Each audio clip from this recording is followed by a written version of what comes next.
magtiwala't manalig sa akin.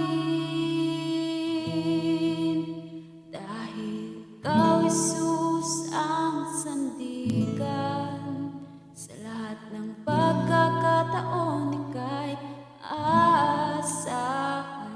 Sa kalungkutan man at kahirapan, sa saya man na aking nararamdaman. Dahil ikaw, Jesus, ang sandigan, sa lahat ng pagkakataon ika'y maaasahan. Sa kalungkutan man at kahirapan, sa saya man na aking nararamdaman.